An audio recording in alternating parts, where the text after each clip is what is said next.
to Lagos Island and abandoned him in his vehicle on the instructions of Davido.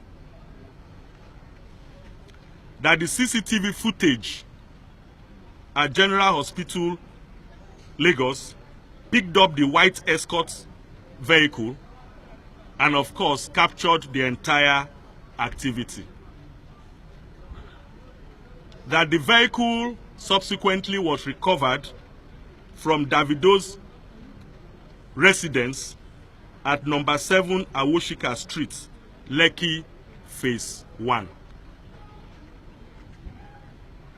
These new revelations completely debunks Davido's claim that he did not know how the deceased got to General Hospital, Lagos.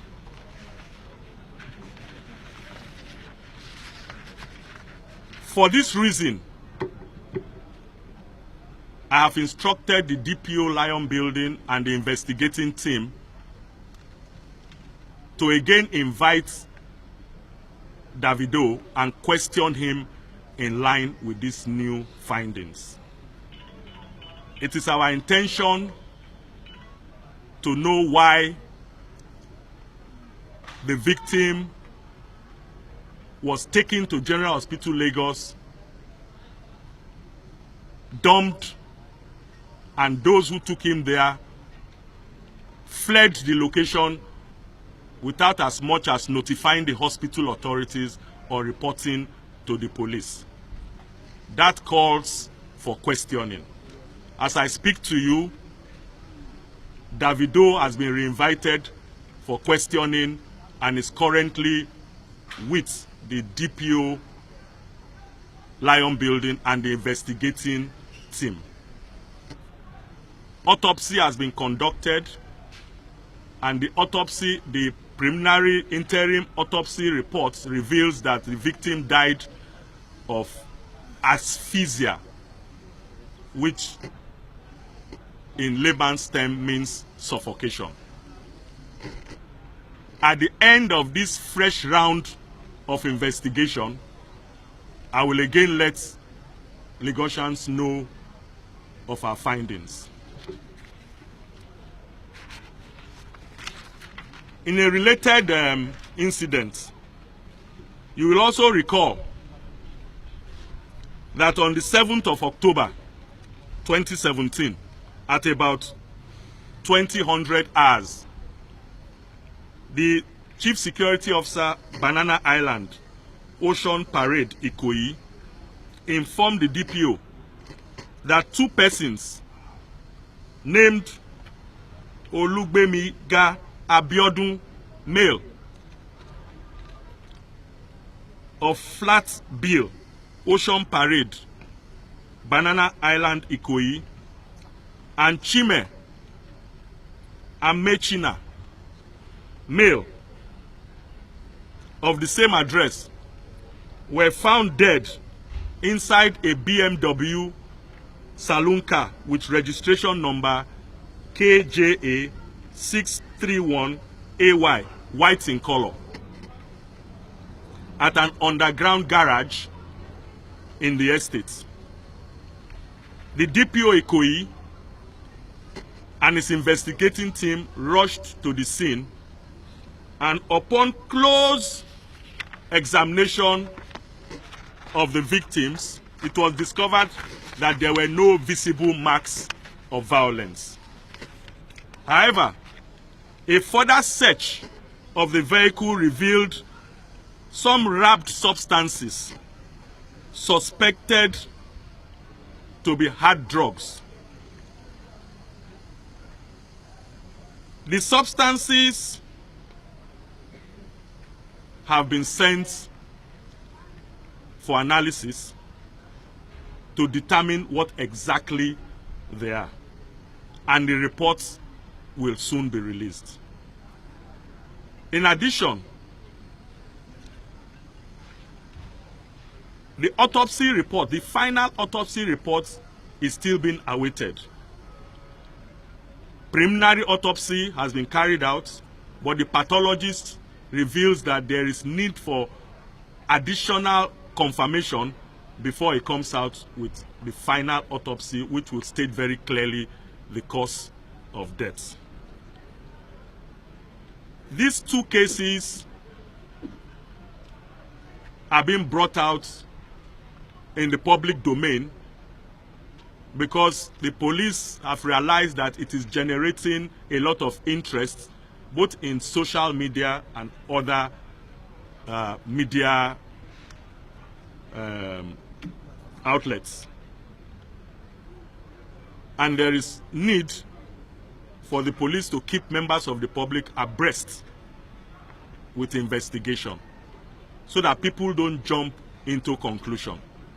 So I would want members of the public to await results and tests and final autopsy results from us.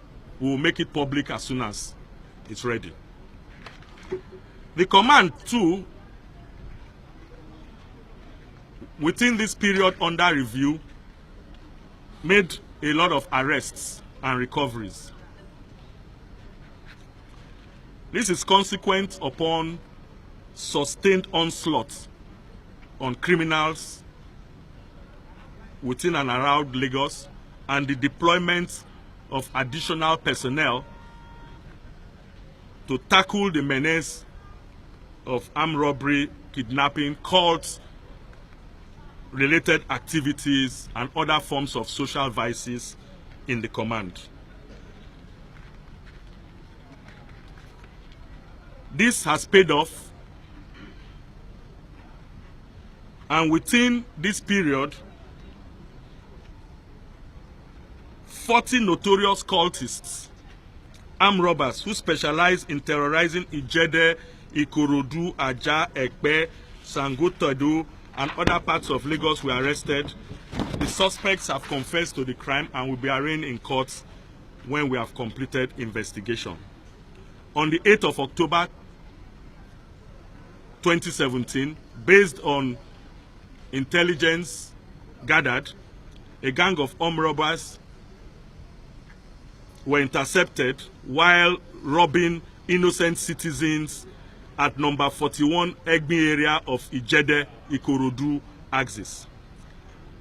Special anti-robbery squad operatives from the command headquarters stormed the hideout and arrested one Ayinla Aziz, male, the gang leader, and 9 others, namely Balogun Yinka, 20 years, Begusa Peter, Oluwasegun, 32 years, Omolaja Oluwafemi, 29 years, Godde Samuel, 19 years, Dennis Ifeanyi, 34 years, Ogunsanya Yusuf, 27 years, Odubanjo Akim, 35 years, Demola Ogunbadero, 20 years, Tayo Teddy Jaye, 23 years. They all confessed apart from being armed robbers, they also belong to the IA confraternity cults. One locally made English revolver pistol with 5 rounds of live ammunition, one locally made cut-to-size double-barrel gun, one locally made cut-to-size single-barrel gun, 2 locally made single-barrel pistols with 3 live cartridges, and 1 locally made axe and plier was recovered from the suspects. All suspects will soon be charged to court. On the 5th of September also, at about 0200 hours, 7 armed men invaded Okomaga Senior Secondary School, Ekpe, with 3 soldiers and a truck with registration number LND 61XQ, and went straight to the solar panel and vandalized 71 solar panels. They also forced the door of the container where the inverter batteries, and accessories were kept and stole them. Immediately, the local police was alerted.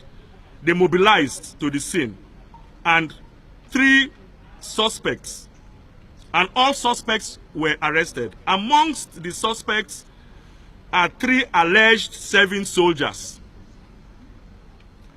Preliminary investigation has also led operatives of this command to track down the other suspects in Delta, Anambra, and Imo states, where one Festus Maduka was arrested in a hotel. He confessed to have received the solar panels and inverter batteries from this armed robbery gang. Other suspects arrested in connection with this crime include Samuel Ani, 30 years, Michael Omoregbe, 30 years, Efosa Philip, 27 years, Ifedayo Odunfoye, 35 years, a dismissed Air Force personnel, Chibize Nnamani, 34 years, Festus Maduka, 26 years, John Nwokoma, 31 years, and Chibuzo Chukwu, 23 years. Exhibits recovered so far include 16 solar panels and 33 inverter batteries. A similar armed robbery incident at Ajah occurred. One Mary Inedu female boarded an unregistered Honda Civic vehicle.